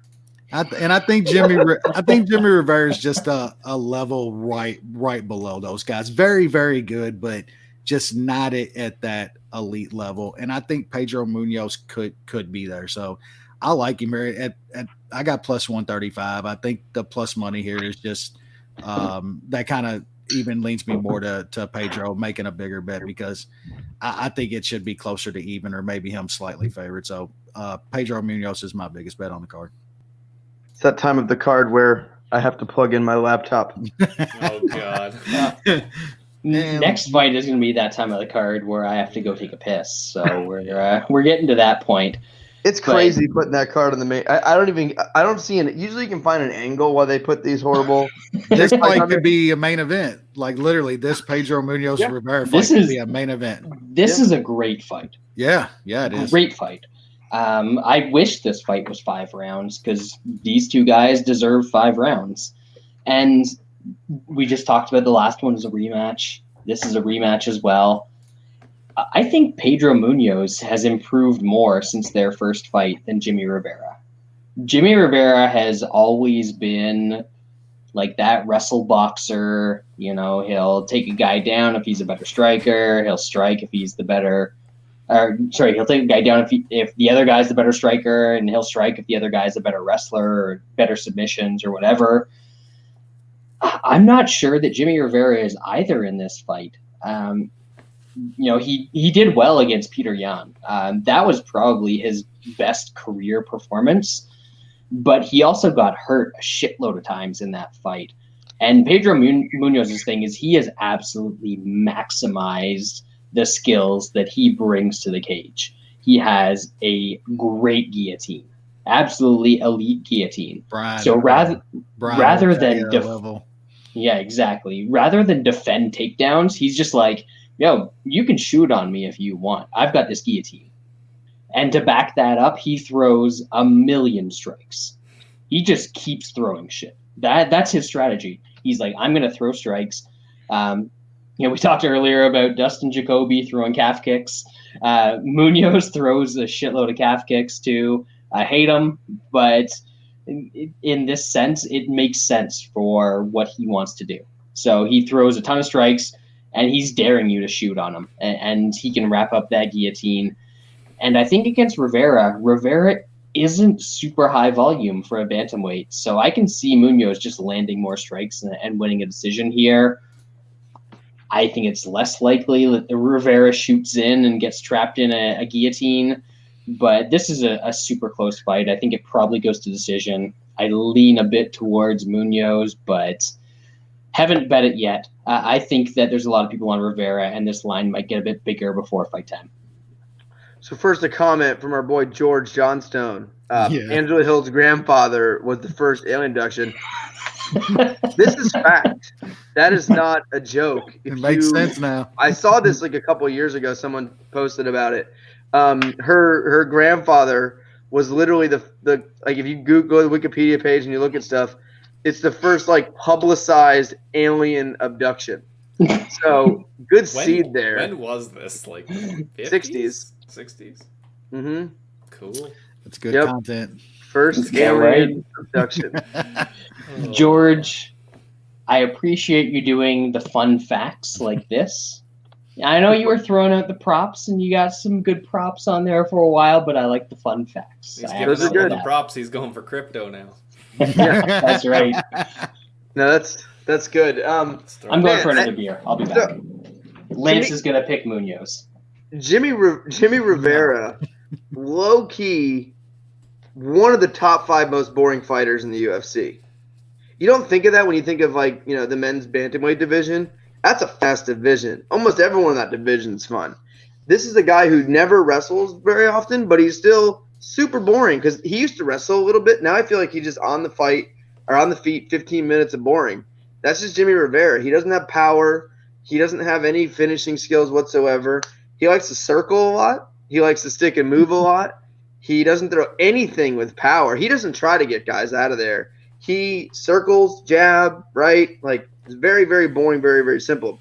It's very effective. Jimmy Rivera finds ways to win fights, and I think Pedro Munhoz's striking has gotten way, way better. I still don't think it's great. I still think he's more looking for a knockout punch versus being more of like a technical striker. Jimmy Rivera is he's a technical striker. He doesn't throw power, but he throws everything straight. He's very tight. He sticks and moves. He doesn't let himself get in trouble. He got crushed by Marlon Moraes, ate a head kick there, but I don't think Munhoz is going to do that kind of stuff. And I hate to say it, I'm not going to bet in this fight, but I want Munhoz to win. I love Pedro Munhoz, but I just feel like this is going to be a boring 15-minute on-the-feet decision where Jimmy Rivera edges him. It might be another split decision like the last time. Like, I think this is going to be close, but I think Jimmy's going to stick and move, make this fight absolutely atrocious, sadly. Boo. I know. It's almost like I'm betting an over, but I'm not going to bet it. So, yeah. All right. Montana De La Rosa versus Maria Buena. Usually there's an angle why these fights get on the main card. I have no idea. I can't figure it out. 1-2 fighter versus the 1-1 fighter? Yeah, and it's not like they're popular. It's not like we got Paige Van Zandt here. And then we have on the undercard, we got Thiago Moises versus Alexander Hernandez. That's a legit main card fight. That could be a pay-per-view opener type fight. They were putting like the Skelly Emmers fight, the third fight in last week. Like that was a legitimately gonna be a good fight, and they got it buried like way down. Yeah, we got Jacoby on the prelims. We got Thiccck Willie on the prelims. We got Howboy on the prelims. We got Hernandez and Moises in the prelims. And then main card, we got Angela Hill Yoder and Montana De La Rosa, Mario Blue. I never heard of that person. Fuck. Why? If you must have any money on this fight, and you want to witness peak WMMA, just bet Silva, round 1 sub, and pray for an armbar from guard. Is she a sub lady? Yeah. Isn't the other one a jiu-jitsu chick too, though? She's more sort of a of wrestler. Yeah, sort of. She's no good at it, but she tries to do it. She's married to that really shitty guy, right? Yeah, the very shitty guy. Yeah. He's the worst. He should come back because everyone wants to fight. Yep. I mean, if I was her, I would keep calling myself Montana Stewart because I wouldn't want to be associated with that last name. So, okay, we'll just move on. Is that fair? Yeah. Yeah. This comes down to if you want to bet that there's not going to be an armbar from guard in women's MMA, Montana Stewart is going to win this fight. And she's a dog. Is she? I honestly, I don't even look at odds of fights like this. I'm picking her, but I'm not betting her. I mean, it's women's MMA. There's probably going to be an armbar from guard. Yeah. It could be. Very well. Yeah. All right, let's move on. Light heavyweight division. Great fight. This is a fun fight. This is action, fun. Should be good. Light heavyweight division, Nikita Krylov, Magomed Ankalaev. Pronounce that beautifully. You, Sean? Very good. Ankalaev is really good. I know Lance hates him. Because the Bear Jew did. I don't hate him. I guess you don't hate him. I'm appreciative. The guy let me cash like a plus 650. That's fair. That's fair, but I don't. He handed me cash. But after that, I don't think you've appreciated. I nothing. He's Russian, so I automatically hate him. He's Russian, but he's We're good. at war with Russia. He's good, especially at this weight class. So I'm not scared away from that number. I think Krylov is still a very, very flawed fighter. I think Ankalaev picks him apart. Ankalaev rarely gets hit, and he's gonna finish Krylov. Wes? Yeah, I also think in this very shallow weight class that Ankalaev is pretty damn good, man. Even in the fight, I know Lance that's one of his favorite wins ever. He was smashing Berju pretty good, but no, I remember it. I remember it. Just a beautiful way that Berju made him quit was pretty amazing. Imagine tapping out from a triangle with 1 second left when you're up 2 rounds. Hey, I didn't trust the guy for a while after that, but he's come back around for me. I think he's legitimately good, man. And look, Krylov is what he is, man. You know what you're going to get out of him. He's going to try to make this nasty and try to get up in Ankalaev's grill. I think that's just going to work against him, man. This dude's legitimately good. I think he gets Krylov out of there too. I have him parlayed with Jacoby. I don't hate him. I bet him. I think I've bet him every fight since the Bear Jew. Not even kidding. I think he's a good striker. If he's facing someone who doesn't know how to wrestle, he's gonna win most of the time. Brad? Yeah, I guess people can be impressed by the ankle, because since he got humbled by the Bear Jew and his life was changed, he's gone on to face such killers as Marcin Prachnio and Clinplay Abreu and Dalka Lung Ambulance. And Eon Cute Labia twice. And fucked him up though. That's a good win. Come on. That is not a good win. That is not a good win. That's doing that to him. in that hit by him. In that division, like that division is fucking trash. It is so bad. That's a decent. You know another guy that's been good in that fucking trash division for way longer is Krylov, who's also fought way better guys in that division. Yeah. And I think the only time Krylov's been finished by strikes was the epic, his incredible UFC debut against Soa Palele. That was the when best he fight was ever. Friend of the podcast, Soa the Hulk. He was a guest. Yeah, Soa's awesome. Soa won that fight. I mean, Soa's the only dude that's been able to finish. He'll always be MMA's Al Capone to me, Nikita Krylov. Oh my goodness. That was the best fight ever. But Krylov, he's tough. He's going to get in your face. And Ankalaev has kind of faced those guys, but they've been shitty versions of that guy. So I'm interested to I'm interested to find out what happens in this fight. I'm going to pick the ankle, because wrestling. But I think this is going to go a little while. I don't think that Ankalaev is just going to smoke him out of there. I think that he's usually slow to start anyway. I think he's either going to win a decision, and that's because once Krylov gets in the clinch, he's a little better wrestler than him, or maybe get a late submission. But I've got the over 1.5 here in one of my parlays with Jacoby. I think it's cheap at -150. So I haven't bet yet. I wait a little bit. I'll be betting tomorrow, but I'm going to bet Krylov more than I don't hate it. I don't hate it. I don't think Ankalaev. I don't think he's as good as everyone thinks he is.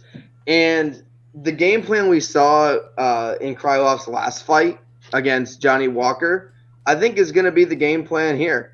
I think he's going to make him wrestle. I think he's going to push him against the fence. I think he's going to work for takedowns. And I think he's just going to make this a sloppy, grueling type fight. I think Ankalaev is going to try to strike in space, and Krylov's just not going to let him do that. Krylov has fought really good competition. If you look at who he's lost to, he's lost to top guys. In the last 5 years, he's lost to Glover and the current champion.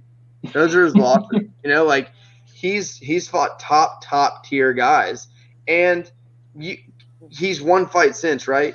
How he lost to the Bear Jew, you're mentally fucking weak forever, for the rest of your life. If you tap out to a triangle choke with 1 second left when you are about to win the decision, you are mentally weak forever. You're going to beat guys who don't put you in any kind of trouble. You're going to kick cute labia in the face, and he's not going to do anything, and he sucks. He's going to scream at you. But how long do you have to wait till this is proven false? There's some adversity here. This is until he beats the Bear Jew again. This is the first good fight he's had. This is the toughest fight of his career. Yeah, and there's no doubt in that, except Bear Jew, obviously, which we saw how he ended up there. I just think at 3-1, is there not better than a 3-1 shot that Krylov's going to take this dude down and beat him up? I think there is. So I like Nikita Krylov here, and he's a better wrestler than you're giving him credit for. Yeah, he's a quitter. He's a bitch. That's why I'm going over 1.5 instead of just Krylov. So, but you think he's a terrible wrestler because your buddy Bear Jew took him down twice and nobody else has taken him down? I don't think he's a terrible wrestler. I didn't say that. I think Krylov's a better wrestler, and I think he's a quitter. Once a quitter, when you 1 second left and you got a guy's dick in your face, just enjoy it. Just enjoy the moment. We know that's what you would do.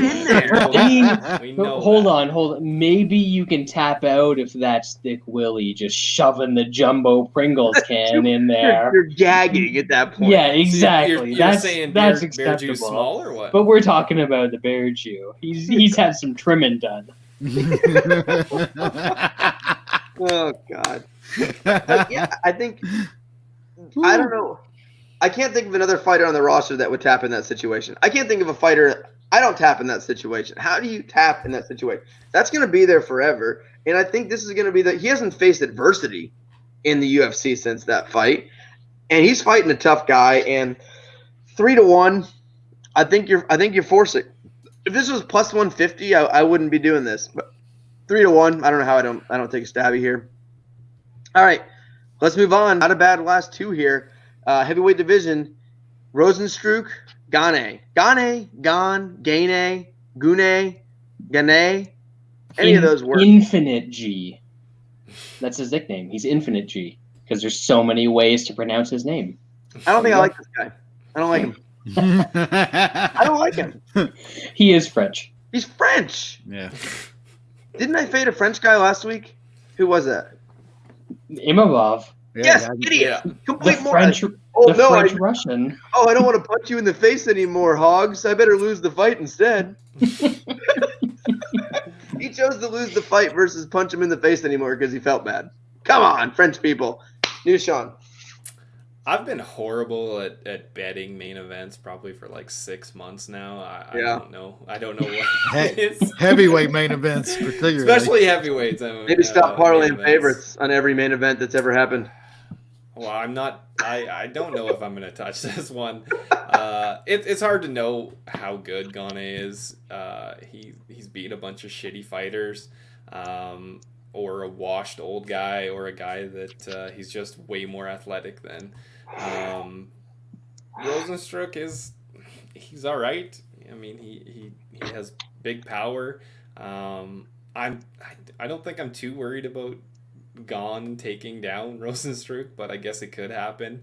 I think this is going to be a striking fight for as long as it lasts, and with heavyweights, and it's going to be striking. I think the line probably should be closer than what it is, so I might sprinkle on Rozenstruik. Yeah, Wes. Yeah, I don't know. I still keep thinking back to Rozenstruik literally just getting smoked by Arlovsky for pretty much the entire fight. Like, it wasn't even close. You mean Overeem? Overeem. Yeah, I mean, it wasn't even close. Like, Overeem put a clinic on that dude and got caught. Is Gane that good of a kickboxing No, striker in MMA? No, but he does hit like a truck, and I think if he does land, I don't. Maybe he looks. He looks like he hits like a truck. But he's French. I mean, it's. I don't know. It's hard. He's knocked out the guys. I guess he's supposed to. JDS, of course, they both just destroyed. No JDS. good wins, that guy. Yeah, I don't even think Rozenstruik really has any good wins. You know what I'm saying? Like, he's beaten old dudes. He got fucking destroyed by fucking Overeem until he caught him. Like, he has no really good wins. Just obliterated by the Hawg. So there's so many unknowns to me in this fight. I don't want to lay no juice. Any juice with Gane in this fight. I mean, of course Rozenstruik could catch this guy. We just really have no idea. I think I do think it ends inside the distance. If you want to parlay anything here, I personally I think it's inside the distance. It's like minus 250. Sean's right. This is gonna be a kickboxing match. Two dudes that are they both hit hard. I think somebody's gonna eventually go out here. I'll probably throw that in something small. I'll probably pick Gane because I've just never really thought a ton about Rozenstruik. But I mean, would I be surprised if he knocked out Gane? Absolutely not. So I'm going to pass on aside. I'll pick Gane just because I think he's got a little bit more potential at this point. I like fighting inside the distance for a parlay piece. Brad, I looking at pictures of them and thinking that Gane looks like he's a whole lot better. Or maybe you think that Gane's got the bigger hog. Or maybe like Gane has the better ground game. I don't know what last name you want to use for this dude, but he hasn't fought anyone. Sure, we got JDS the last time out. Doesn't count. And his best win is the overrated Canadian. At least he did what he was supposed to in that fight. But that's about all you can really say. And so did Rozenstruik. Except beyond that, Rozenstruik's also been in there with Ngannou. Yeah, he got smoked. but absolutely ethered. when He's been Rozenstruik, in. when Rozenstruik did step up and fight a decent guy before that, like he legitimately got fucking destroyed by Stop Overeem. giving me PTSD. Like it wasn't close. Like like he was losing to Overeem until he wasn't. And he also did what he was supposed to do against Arlovsky. Like, yeah, Gane, his best win before this is a dude that lost a decision to Arlovsky.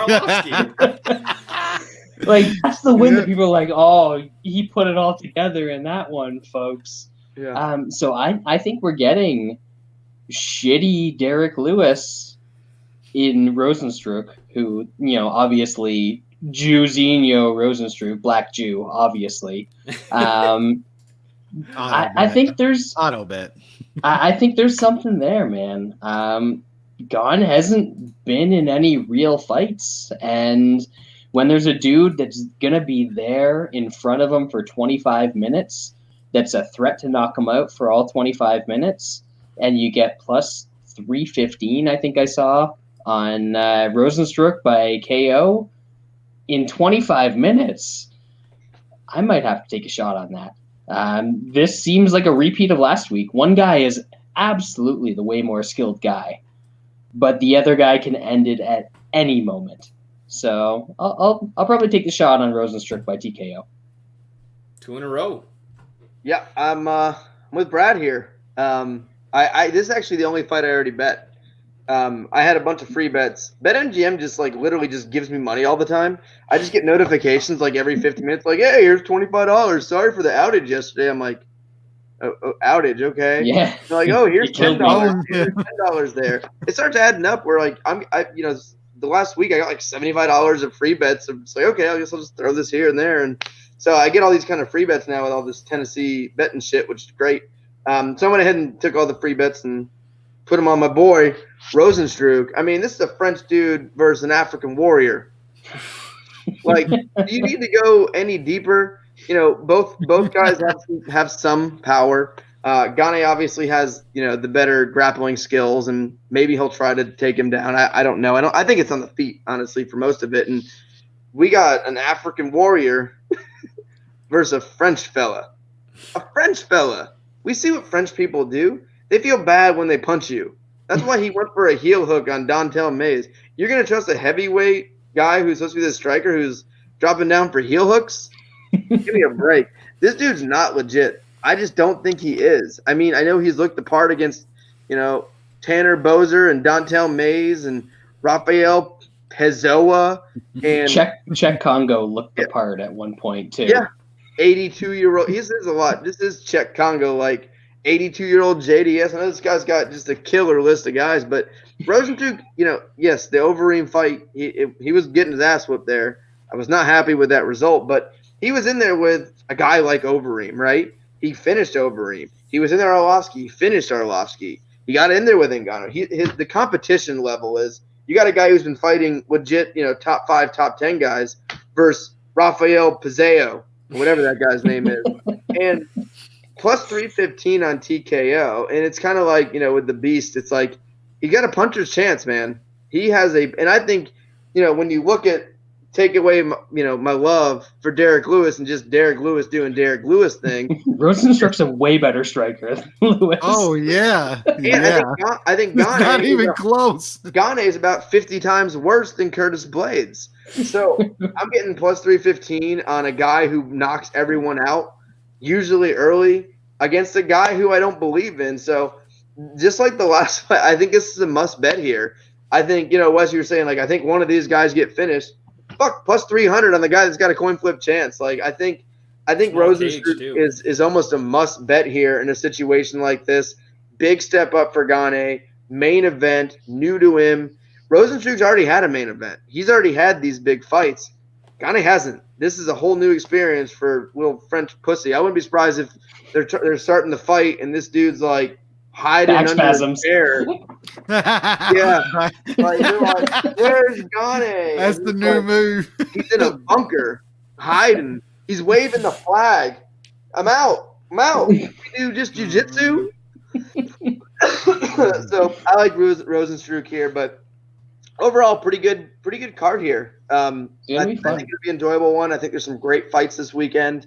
Last week and this week, I think there's some better betting opportunities than we've had. The last 2 weeks. I know that pay-per-view, like we were scratching and clawing to find some value on that bad boy, and I think there's some good ones here. Any final thoughts from you fellas?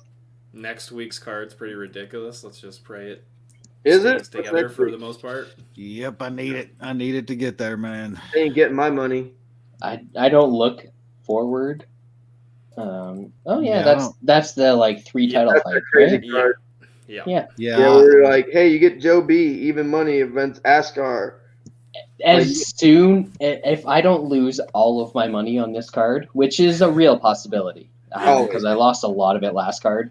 But if I don't lose all of it, man, I'm gonna put some money on Tim Elliott at even money against Jordan Espinoza. That feels like I'll have a couple large wagers on this card, and there's some good ones. One of them's in a title fight, so.